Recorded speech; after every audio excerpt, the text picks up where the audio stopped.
দিব 5 মিনিট ক'বলৈ দিব মই 5 মিনিট কম 5 মিনিটত 5টা কথা ক'ব খোজো 5 মিনিট 1 ঘণ্টা কওক না ইমান দিন কংগ্ৰেছে বিজেপিৰ আগত কংগ্ৰেছে শাসন কৰিলে হয়নে হয়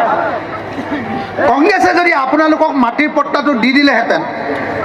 এতিয়াতো বিজেপিয়ে আপোনালোকৰ ঘৰবিলাক ভাঙিব নোৱাৰিলেহেঁতেন হয় হয় হয়নে নহয়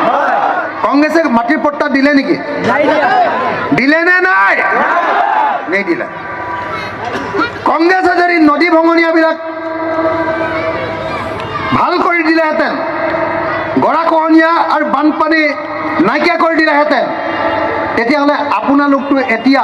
বেলেগ ঠাইত গৈ মাটি দখল কৰিবলৈ যাব নালাগে আৰু তেতিয়াতো আপোনালোকক বাংলাদেশী বুলি কোনো খেদিবলৈ নাহে হয়নে নহয় এতিয়া নদীয়ে ঘৰ ভাঙে মানুহে গৈ বেলেগ ঠাইত মাটি অকণ দখল কৰে গাড়ী দেখিলে লগে লগে কয় সেইটো বাংলাদেশীয়ে মাটি লৈছে বা বাংলাদেশীয়ে মাটি লৈছে হয়নে নহয় এইটো যদি কংগ্ৰেছে আগতে এই নদী ভঙনীয়াটো বন্ধ কৰি দিলেহেঁতেন তেতিয়াহ'লে আপোনালোকেতো এনেকুৱা অৱস্থালৈ নগ'লহেঁতেন হয়নে নহয় সেইকাৰণে মই অকল আপোনালোকক বিজেপিক গালি পাৰিয়ে ভোট বিচাৰি অহা নাই মই কৈছোঁ যে আমি যদি চৰকাৰ কৰোঁ ৰাইজৰ দলে যদি চৰকাৰ কৰে বা ৰাইজৰ দলৰ সহযোগত যদি কংগ্ৰেছ বা আন দলে চৰকাৰ কৰে তেতিয়াহ'লে 5টা কাম কৰিব লাগিব 5টা কাম নকৰাকৈ চৰকাৰ কৰিলে নহ'ব 1 নম্বৰ কাম শুনি ল'ব দেই আপোনালোকৰ আমনি লাগিছে নেকি বেছি দীঘলীয়া হৈ গৈছে নেকি মই 5টা কথা ক'ম 1 চৰকাৰ গঠন কৰাৰ 5 বছৰৰ ভিতৰত অসমৰ সকলো মানুহক মাটিৰ পট্টা দিম সেই মাটিত যিবিলাক পথাৰ থাকিব পথাৰ প্ৰত্যেকডৰা পথাৰত পানী দিম পানী মানে জলসিঞ্চন ইৰিগেশ্যন পানী যদি আপোনালোকে নিজে এতিয়া যদি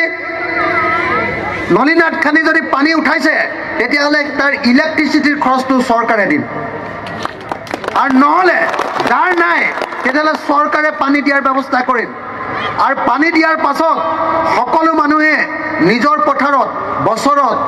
অতি কমেও এডৰা পথাৰত এবছৰত 3বাৰ খেতি কৰিব লাগিব যদি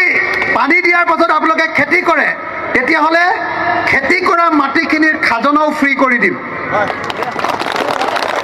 আৰু যদি খেতি নকৰি পানী দিয়াৰ পাছত খেতি নকৰি যদি পথাৰখন পেলাই থয় তেতিয়াহ'লে একডৰা পথাৰত 1 বিঘা মাটিত খাজনা যদি 100 টকা হয়